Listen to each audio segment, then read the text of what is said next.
ನಾವು ಇವತ್ತು ಈ ಮೌಂಟೇನ್ ಅಲ್ಲಿ ಇಡೀ ದಿನ ಕಳೀತಾ ಇದೀವಿ. ಎಷ್ಟು ಕಷ್ಟ ಇದೆ ನೋಡಿ ಟೆಂಟ್ ಹಾಕಕ್ ಇಲ್ಲಿ.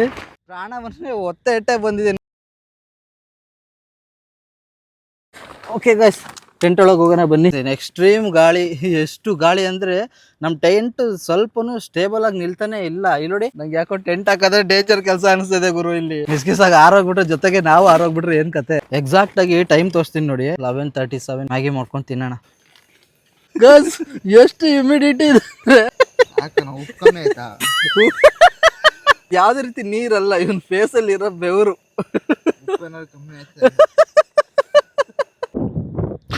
ಕಾರ್ತಿಕ್ ಒಂದು ವಿಷಯ ಹೇಳ್ಬಿಡ್ತೀನಿ. ಕಾರ್ತಿಕ್ ಏನಾದ್ರು ಬಂತು ಅಂದ್ರೆ, ನಿನ್ನ ಹತ್ರ ಬಂತು ಅಂದ್ರೆ ನಾನು ನಿನಗೆ ಸಪೋರ್ಟ್ ಮಾಡ್ತೀನಿ, ನನ್ನ ಹತ್ರ ಬಂತು ನೀನ್ ಸಪೋರ್ಟ್ ಮಾಡು, ಓಡ್ಗೇಡ್ ಹೋಗ್ಬೇಡ ಅಷ್ಟೇ ನಾನು ಹೇಳೋದು. ಇಬ್ರು ಓಡಾಡೋಣ ಗೈಸ್. ಈಗ ಇಬ್ರು ಸೇರಿ ಈ ಕಡೆ ಜಾಗಕ್ಕೆ ಹೋಗ್ತಾ ಇದೀವಿ, ಎಕ್ಸ್ಪ್ಲೋರ್ ಮಾಡೋಣ ಅಂತ. 2 ಪ್ರಾಣಿಗಳು ಅಟ್ ಎ ಟೈಮ್ ಕೆಳಗೆ ಇಳ್ಕೊಂಡು ಬನ್ನಿ ಗೈಸ್, ಆಚೆ ಕಡೆ ಹೋಗೋಣ. ಸೇಫ್ಟಿ ಅನ್ನೋದು ನಮಗೆ ಇರೋದಿಲ್ಲ ಗೈಸ್ ಈ ಜಾಗದಲ್ಲಿ.